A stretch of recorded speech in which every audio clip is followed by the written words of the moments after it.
August 2008. Billions of people across the world hooked onto the TV screens. 91,000 people gathered inside the Bird's Nest Stadium in Beijing, China. Thousands of world's top athletes from over 200 nations came together under one roof. And there I was, clad in a beautiful green sari, ready to walk in the parade of nations. And as I saw the Tiranga in front of me, I felt chills down my spine. And suddenly, at that moment, I realized this was it. This was the biggest sporting spectacle across the world, once every 4 years, and I had made it.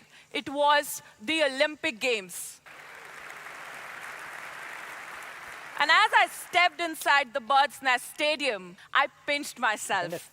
Not once, twice. It was hard to believe I was there. We walked across, waving to the crowd, and all I could see were flashes of lights. And within that moment, those 12 years of hard work all came flashing across my mind. Practicing every day at 5:30 a.m. in the morning, the hard work, the toil, the sweat, and many times the blood, it all came flashing inside my mind. And that is when it felt all worth it. And that was it, when I had made it. With the top athletes in the world, the only woman to represent India at the 2008 Beijing Olympics in table tennis. I was there. But when I started playing table tennis back in 1997, I was a little plump, very little kid from Delhi who also liked cartoons and loved going to school. I had a very unique love-hate relationship with the sport. I had no idea why I started playing. I had no idea why I was practicing. And I had no idea why I was working so hard. Or what I could recall, I only practiced. I loved going to the sessions because I used to hang out with my brother all the time. And I had a very unique technique. So unique that when in 2001, I won the first national championship, the top Indian coach at that time told me, you won the juniors, but you'll never make it big in the senior category. Now let me explain to you what this unique technique was. The black side of the rubber, think of it as a nicely newly painted wall. If you throw a ball at it, it'll respond, throw the ball back to you in a similar fashion. But mine, the red side that you see, is the long pimples. Now think that newly painted wall now has a lot of bumps into it. It is rough, it is uneven. Throw a ball back at it and you don't know how the ball will come back. These long pimples of mine would produce an opposite effect of whatever you throw at it and send the ball wobbling back to the opponent. So much so to produce a surprise element. And the technique was so unique that very few players across the world would use it. Thus, for me and my coach, there was no norm. There wasn't a set way to play this. There weren't any YouTube videos to watch. There weren't any role models to emulate. And thus, we had to innovate. We had to learn our own technique. We had to craft our own journey. And me and my coach set on this journey, which was so unique, which was so unknown and unheard of. Never ever. But we held that belief and we knew we would do it. In the next 7 years, I went on winning more national championship titles and 3 times a runner-up. In no time, I became the top junior table tennis player in the country. I also represented Asia at the World Cadet Challenge and won a gold medal in doubles partnering a Korean.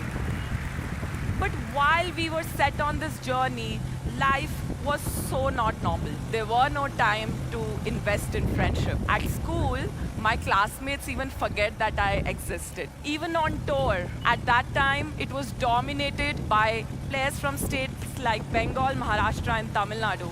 And here, there was this girl with this unique technique, curly hair, ready to rock on, who just became the topmost junior player in the country from Delhi. It was leading a very lonely, secluded life.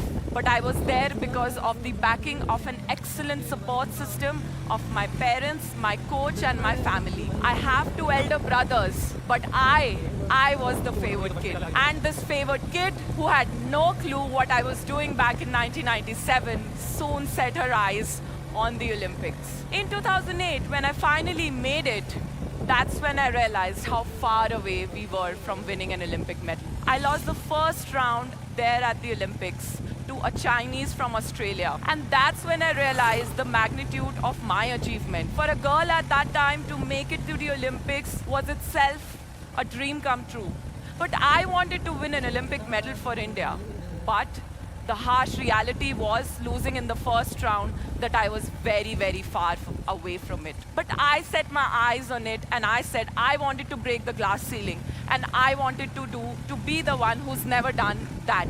I wanted to do the unknown, the unthinkable. Moving ahead, well, life is unexpected. Things don't go how you think it would go. Then what happened is something which shook me. In January 2009, back of playing the Olympics and winning the gold at the Commonwealth Youth Games, at the National Championship, I lost in the pre-quarterfinals. And sport is very cruel, you know. When you lose, you don't lose in isolation. You lose in a packed stadium. And when you're the topmost player in the country, people love it when you lose. Who doesn't like an underdog story? Even the press writes you off. And for the one who loses, it's humiliating. Every single competitor of yours out there is loving your loss. Soon, I was thrown out of the Indian team. I fell outside of the top 16 in the country. I cried. I cried so hard and I cried more. I cried so much that I couldn't cry anymore. And then I thought it was time to make a change. I decided to change the very technique that got me here. I decided to give up on the very technique that I became a master of. And I decided to move on to that soft plain rubber, the nicely painted wall. Little did I know that I set on a Herculean task for myself. I was trying to unlearn what had become my natural instinct in the last 13 years, and I was trying to do something which was against my natural instinct. I was trying to do something which everybody told me not to. I was risking my prime age. I was risking my entire career. But I was committed. And that's when I thought to myself that this is the time I need to make a comeback. And I set on a journey. I worked hard like never before. I